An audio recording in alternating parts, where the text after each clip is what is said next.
자, 우리 옆에 계신 분들하고 한번 인사할까요? 잘 오셨습니다. 사랑합니다. 축복합니다. 예, 잘 오셨습니다. 반갑습니다. 자, 저희가 매월 셋째 주에는 구약 여호수아서의 말씀을 보고 있습니다. 그래서 오늘 저희가 이제 여호수아 3장 14절에서 17절까지 말씀을 또 함께 나누어 보도록 하겠습니다. 시딤 땅에 머물러 있던 이스라엘 백성들이요, 여리고를 둘러본 정탐꾼들의 이야기를 들은 후에 시딤을 떠나서 요단에 이르렀고 그곳에서 유숙하였습니다. 그곳에서 유숙한 지 사흘 후에 관리들이 진중으로 이제 두루 다니면서 너희는 레위 제사장들이 너희 하나님 여호와의 언약궤를 매는 것을 보거든 너희가 있는 곳을 떠나 그 뒤를 따르라, 이렇게 이제 명령하였어요. 자, 그리고 이스라엘 백성들이 가나안으로 들어가기 위해서 가장 먼저 한 일은 약 2000규빗, 제가 지난달에 말씀드렸죠. 한 규빗이 여기서부터 여기까지 대략 45cm, 그래서 2000규빗 하면 한 900m 거리 된다, 이렇게 말씀을 드렸습니다. 그래서 2000규빗 앞에 나아가는 그 언약궤를 따라가는 것이었어요. 자, 그렇게 언약궤를 따라갈 때에 하나님께서 행하실 일을, 내가 이제 행할 일을 할 것이다 라고 하는 그 말씀을 들었습니다. 자, 그리고 요단을 건너는 당일이 되었어요. 오늘 14절 말씀을 보니까 백성이 요단을 건너려고 자기들의 장막을 떠날 때에 제사장들은 언약궤를 메고 백성 앞에서 나가니라, 이렇게 전하고 있습니다. 자, 이것은요, 우리가 이미 앞에서 살펴본 3절 말씀, 너희는 레위 제사장들이 너희 하나님 여호와의 언약궤를 매는 것을 보거든 너희가 있는 곳을 떠나 그 뒤를 따르라 라고 하는 내용과 같은 내용입니다. 자, 이동을 위해서 레위 사람들이 장막을 걷고 이제 막 기물을 정리를 할 거예요. 그러면 그것을 하는 동안에 백성들도 마찬가지로 이동을 위한 준비를 하는 것입니다. 그렇게 준비가 끝나면 여호와의 언약궤를 맨 이 레위인들이 앞장을 서서 나아갔습니다. 그러면 이제 이스라엘 백성들이 그 뒤를 따르는 거예요.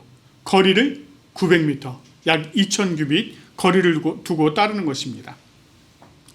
이스라엘 백성들이요, 이 하나님의 명령을 따라 요단을 건너려고 한 때가 언제였느냐?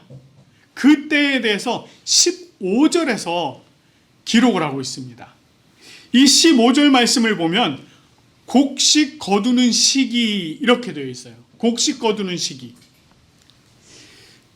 여기서 말하고 있는 이 곡식 거두는 시기라고 하는 이 말은요, 우리가 이전에 사용하던 성경 개역 한글판이죠. 거기서는 뭐라고 되어 있었느냐면 모맥을 거두는 시기, 이렇게 되어 있었습니다.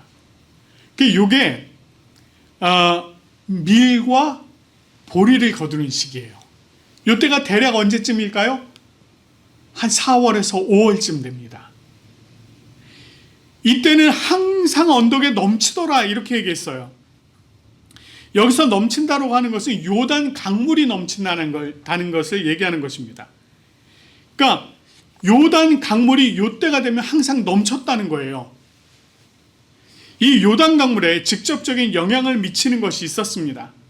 자, 그것은 무엇이었느냐면 갈릴리 호수에서 북쪽으로 더 올라가다 보면 헐몬산이라고 있습니다. 이 헐몬산이라고 하는 산은요, 만년설이 항상 덮여있는 그런 산이었어요. 해발 2800m 그 정도 되는 산입니다. 제가 그 밀라노에 살 때 저희가 살던 집에서 보면 이렇게 창문으로 알프스가 보였습니다. 알프스 산 중에 눈 쌓인 부분까지도 보였어요. 굉장히 높은 산이에요. 그래서 제가 알프스를 몽블랑이라고 하는 곳에 몽블랑 아시죠? 몽블랑이라고 하는 유럽에 있는 가장 지붕과 같은 산이라고 하는데 그 산을 마주 보이는 전망대에 올라간 적이 있습니다. 그 해발이 3,892m였어요.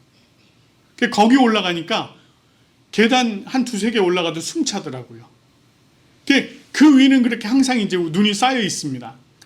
여기서 지금 2,800m, 해발 2,800m, 2,000 이상이 되면 웬만하면 눈이 쌓여 있어요. 그러니까 이 헐몬산에 쌓여 있던 눈, 그리고 이제 겨울이 되면 눈이 더 오겠죠. 또 요 봄이 되면은요, 3, 4월이 되면 또 비까지 옵니다. 거기는 우기가 그때예요. 비까지 와요. 그러니까 헐몬산에서 녹아서 내리는 물, 비가 오는 물, 이런 물들이 전부 다 어디로 내려오느냐면 갈릴리 호수로 내려오고, 그것이 또 요단강을 따라서 아래로 내려옵니다. 그래서 사실상 이 헐몬산이 이 요단강 수위에 직접적인 영향을 미치는 그런 산이었어요. 자, 이 요단강이 평소에는요, 폭이 대략 좁은 데는 한 10m, 넓은 데는 한 30m. 그게 강이야? 이렇게 생각되죠. 우리나라 한강 보거나 여기만 해도 수영강 보면 굉장히 넓잖아요. 근데 뭐 30m, 우리나라로 보면 뭐 개울처럼 보이지만 어쨌든 강입니다.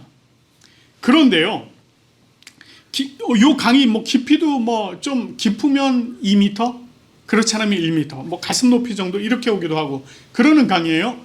근데 이 강이 우기가 되면 최대 폭이 한 1.6km까지 확 늘어납니다. 깊이도 대략 한 3m, 4m까지 이른다고 해요. 자, 이렇게 얘기를 하면 도대체 요단강이 어떻게 생겼는지, 헐몬산이 어떻게 생겼는지, 그쵸? 예. 그래서 준비했습니다. 자, 여러분 이 지도를 보시면 제가 이제 지난달에도 잠깐 말씀을 드렸습니다만 시딤에서 요단으로 내려갔다라고 얘기했어요. 여기 보시면 여기 지금 아벨 시딤 이렇게 되어 있는데 이 시딤에서 요단강 옆으로 내려온 겁니다. 맞은편이 여리고예요. 자, 지금 이제 여기로 내려온 상황이었는데, 자, 한번 또 볼까요? 예, 조금 다른 방향에서 찍은 항공사진이에요. 여기가 시딤. 여기 있던 이스라엘 백성들이 이쪽으로 내려온 겁니다. 요단강 옆으로 내려왔어요. 여기서 더 건너서 이쪽으로 내려오면 여리고가 있습니다. 자, 여기에 보시면 지금 요 강물이 여기 요단강이에요. 그리고 여기가 사해. 오늘 성경에 나와 있는 염해입니다. 자, 이게 이제 요단강이에요. 요단강 상류입니다. 그래서 요단강 상류에서 이렇게 지금 물이 흘러내리는 것을 볼 수 있고요. 네, 이래요. 조그맣죠? 네, 요게 강입니다. 그래서 평소에는 강폭도 좁고 물도 그렇게 많지도 않습니다. 자, 요것도 마찬가지. 지금 여기 보시면 요 왼쪽으로 이렇게 언덕이 있죠. 예, 그리고 약간 평지 있고 약간의 평지 있고 이쪽으로 또 평지이고 그리고 저 위쪽으로 또 이렇게 언덕이 있습니다. 그걸 좀 잘 기억을 하시고요. 또 다음을 보시면 자, 요게 헐몬산입니다. 요게 헐몬산이고요. 지금 여기가 갈릴리 호수예요. 그러니까 요 만년설이 쌓인 요 헐몬산에서 봄이 되면 녹아내리는 그 눈들이 흘러서 이 요단강으로 들어오는 것이고, 갈릴리 호수로 들어오는 것이고, 이것이 아래로 흘러서 요단강으로 들어오게 되는 것입니다. 자, 그러면 보세요. 조금 아까 말씀드렸습니다만, 인터넷에 이렇게 자료들을 너무 잘해 주셔가지고 제가 참 도움이 많이 됩니다. 요게 이제 평소에 요단강 폭이 한 30여 미터, 깊이가 한 1미터 정도밖에 안 된다고 그랬습니다. 그런데 지금 보시면 요 요단강 옆으로 평야들이 보이죠. 예. 요게 비가 오고 우기가 되면 이곳이 다 물에 차는 겁니다. 그래서 물이 한 1.6km 폭이 되기도 하고요. 물 깊이가 약 3, 4m가 되기도 합니다. 요때가 이제 우기의 모습이에요. 자, 그러면 이때 물이 어떤가? 자, 이렇게 늘어납니다. 예. 그래서 굉장히 좀 넓게 저 끝에서부터 이쪽 끝까지 굉장히 넓게 늘어나 있는 이런 모습들을 볼 수가 있습니다. 자, 이렇게 불어난 물이요, 대략 밀과 보리를 추수하는 때까지 영향을 미치고 있는 거예요.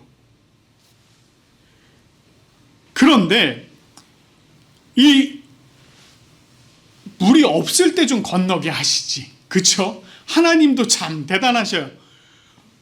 저렇게 물이 불어났는데 하나님께서 강을 건너도록 하신 것입니다.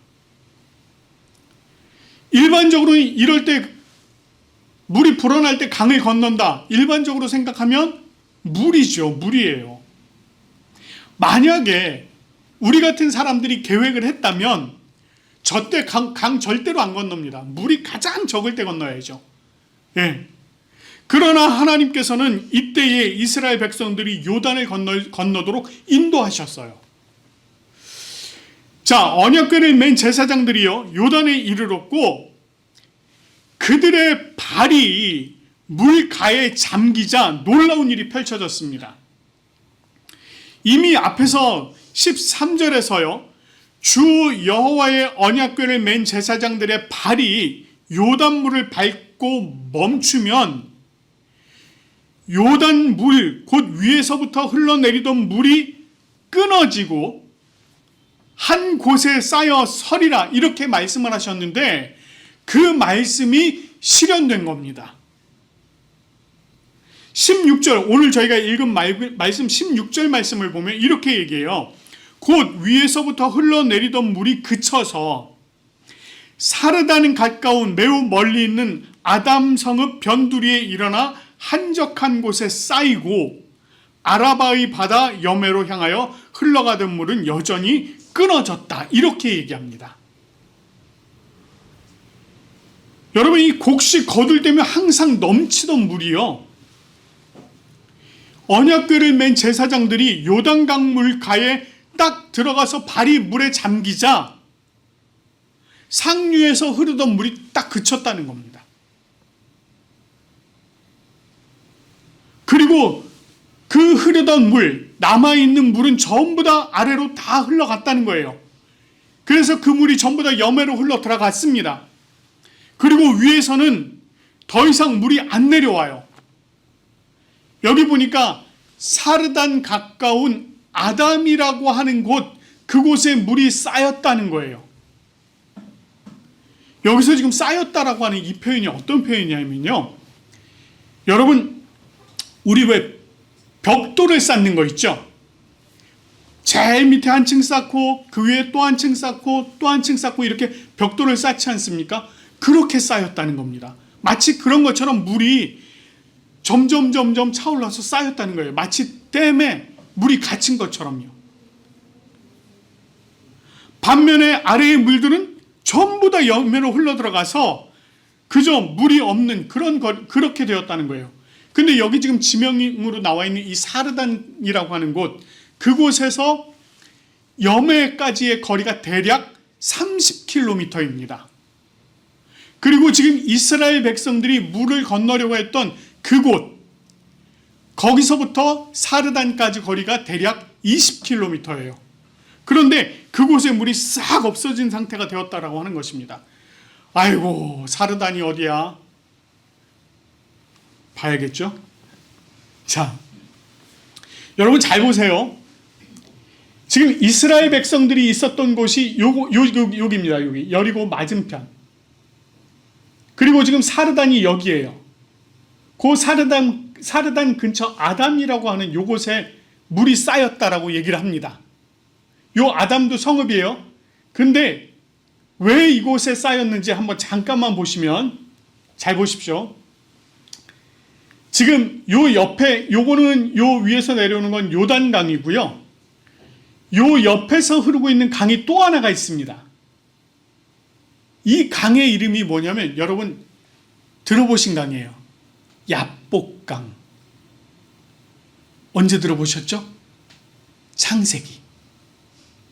야곱이 하나님이 보낸 사람과 씨름하던 그곳. 그러니까 야복강이 흐르기 때문에 이 두 강이 만나는 지점, 그 지점에 물이 멈추게 한 겁니다. 그래야 그 밑으로 더 물이 안 내려오니까. 만약에 더 위쪽이라면 야복강에서 물이 흘러올 거 아니에요. 그러니까 아담이라고 하는 이곳 한 곳에 물이 딱 쌓이도록 한 겁니다. 그래서 지금 이곳에서부터 이 아래쪽으로는 더 이상 물이 안 내려오는 거예요. 자, 여기까지만 보고요. 이 사건이 우연히 일어난 사건일까요? 언약궤를 맨 제사장들이 요단 강물로 들어서서 발이 물가에 잠겼을 때 이 상류에서 흐르던 물이 멈추어서 쌓이기 시작하고 그 이하는 물이 말라버리는 이 일이 우연히 일어난 사건이 아니라는 것입니다. 이와 같은 초자연적인 현상은 이미 이스라엘 백성들이 출애굽할 때도 일어났어요. 10가지의 재앙이 순차적으로 애굽에 임했었고요.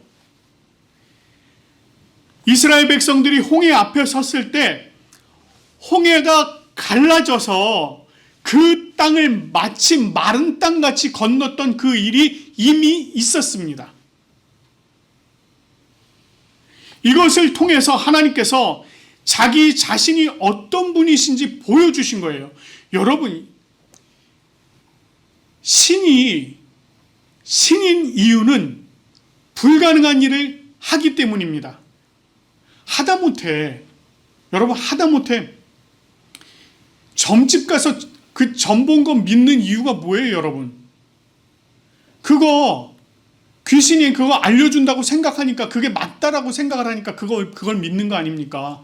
그 사람 용하다고 얘기하는 거 아니에요. 그렇죠? 하물며 잡신도 그런데 전능하신 하나님이요? 여러분, 하나님이 이런 일을 할 수 있기 때문에 하나님인 거예요. 그 전능하신 하나님께서 그 모든 강물을 다 말라버리게 하신 것입니다.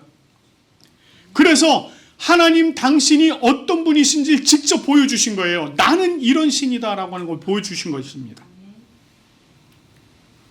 그 하나님께서 이제 요단을 건너려고 하는 이스라엘 백성들을 위해서 또 다시 상류에 마치 홍해가 갈라졌던 것처럼 상류에 물이 쌓이게 하시고 그 이하는 전부 다 마른 땅으로 바꾸어 버리셨어요. 이때 언약궤들이요, 이 언약궤를 메고 요단강 한가운데에 멈춰 섰습니다. 그리고 백성들은 그 마른 땅을 다 건넜어요. 이때 당시 이스라엘 백성들의 수가 장정만 20세에서 60세까지 전투에 나가서 싸울 수 있는 장정만 60만 명이었습니다. 그러면 어린이들, 그 이상의 노인들, 또 수를 세지 않은 레위인들, 이런 또 여인들 다 하면은요, 대략 200만 정도가 돼요. 200만이 좀 넘기도 합니다. 그 200만이 넘는 그 사람들이 전부 다 그 강을 그냥 마른 땅처럼 건넜다고요. 이스라엘 백성들이 경험한 홍해의 사건, 그리고 지금 이 요단강의 사건 비교해 보면은요, 전반적으로 굉장히 비슷해요. 우선은 물이 앞을 가로막았던 상황. 홍해의 물은 갈라져서 양쪽에 벽처럼 쌓였다고 그랬습니다. 오늘 지금 보니까 요단 강물도 아담 근처에 쌓였다라고 그랬어요. 편편히 쌓였다고 했습니다. 이스라엘 백성들이 마른 땅을 건넜습니다. 홍해도 마른 땅을 건넜고요. 지금 요단도 마른 땅을 건넜어요. 똑같습니다. 그런데 이 두 사건의 차이점이 딱 하나가 있습니다. 그것은 물이 갈라지는 방법이에요. 홍해는요, 모세가 홍해를 바라보고 손에 지팡이를 들고 두 손을 들었더니 홍해가 갈라졌습니다. 그런데 오늘 요단의 경우 제사장들이요 언약궤를 메고 직접 물속으로 들어갔습니다. 처음에는 요단 가까운데 요단 가운데까지 간 것은 아니지만 어쨌든 물가에 발을 담그기 시작했다는 거예요. 그들이 물가에 발을 넣었을 때 그때 물이 갈라지기 시작한 겁니다. 홍해는 물이 갈라진 것을 보고 사람들이 건넜지만 요단은요, 물이 흐르고 있는 그 상태에 제사장들이 그 발을 물가에 담그는 것을 사람들이 본 것입니다. 그런 의미에서 보면 이 요단의 사건은요, 제사장들이 자신들의 목숨을 내놓는 사건인 겁니다. 여러분, 만약에 발이 물에 잠겼는데 안 갈라져. 근데 하나님께서 만약에 더 들어가라라고 하시면 그냥 물속으로 계속 들어가 버리면 그렇잖아요. 죽을 수도 있는 상황입니다. 그렇게 들어간 겁니다. 여기서 또 한 가지 생각해 볼 것은 이스라엘 백성들이에요. 지금 이스라엘 백성들 거리가 몇 미터 거리밖에 있어요? 약 900미터 거리밖에 있었습니다. 그리고 요단강은 지금 이스라엘 백성들이 서 있던 곳부터 더 아래쪽이에요. 그러니까 900미터 밖에 있는 사람들이 저 아래에서 지금 벌어지고 있는 사건을 보고 있는 겁니다. 물이 넘쳐서 흐르고 있는데 제사장들이 지금 거기로 들어가고 있는 걸 지금 직접 보고 있는 거예요. 상대적으로 높은 곳에 있었던 이들이 넘실대는 강물로 들어가는 제사장들을 바라보면서 이 백성들이 무슨 생각을 했을까요? 혹시 저대로 물속에 빠져버리는 거 아닐까? 저대로 죽음을 맞이하는 것 아닐까? 이런 생각을 했을 것입니다. 그런데 그들의 눈앞에 상상할 수 없는 일이 펼쳐진 것입니다. 물의 수위가 점점 낮아지는 겁니다. 그리고 있던 물이 점점 빠져나가는 거예요. 그리고 바닥이 드러나기 시작을 하는 겁니다. 그리고 그 땅이 마르기 시작을 하는 거예요. 그것을 이들이 직접 눈으로 다 목격을 한 겁니다. 그들은 여호와 하나님께서 일하고 계시는 것을 직접 목격하고 담대함을 가지고 그 요단강을 건널 수 있게 된 것입니다. 오늘날요, 많은 그리스도인들이 이와 같은 말씀을 보면서요, 이런 초자연적인 일이 있는 것을 인정을 해요. 아, 그렇지. 하나님께서 그런 일을 하시지, 인정을 합니다. 그러나 그것이 나와는 동떨어진 이야기라고 생각을 합니다. 그러다 보니 믿음을 요구하시는 어떤 일을 맞이할 때 그 믿음을 행동으로 옮기는 용기를 내지 못할 때가 너무 많다는 거예요. 때때로 그것이 목숨을 걸어야 하는 일이라고 하면 더더욱 그렇습니다. 믿음보다 뭐가 앞서요? 두려움이 앞서요. 그리고 그 두려움이 우리의 믿음 행위를 방해합니다.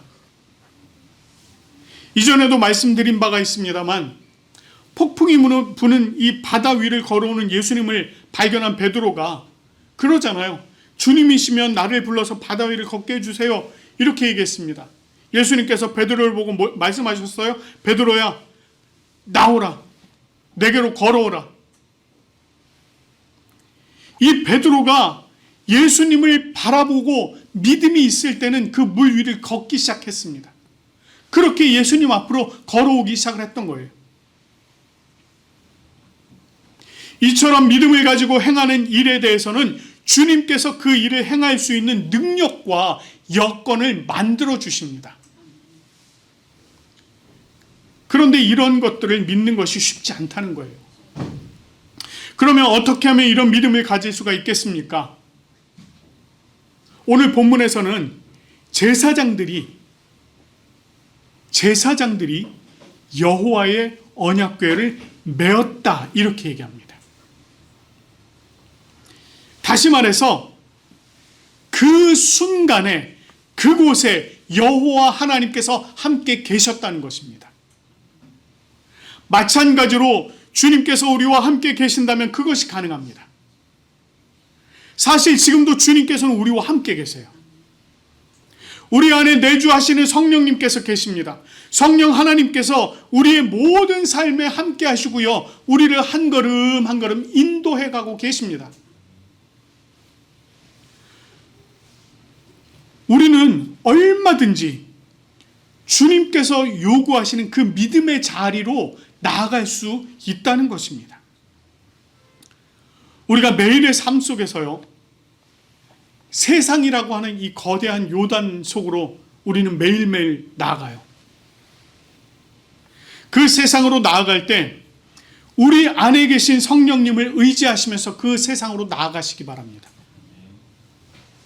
그래야만 우리는 이 세상 가운데서 믿음으로 굳게 설 수가 있어요. 믿음의 사건들을 경험하게 될 것입니다.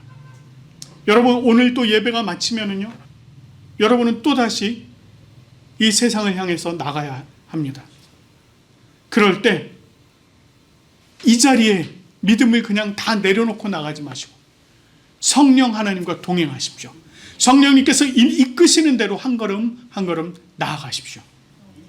오늘도 주님 안에 믿음으로 살아가면서 담대함으로 한 걸음씩 나아가는, 예수 그리스도와 한 걸음씩 나아가는 용기를 가지고 믿음의 행위를 한 걸음씩 내딛는 여러분들 되시기를 간절히 축원합니다.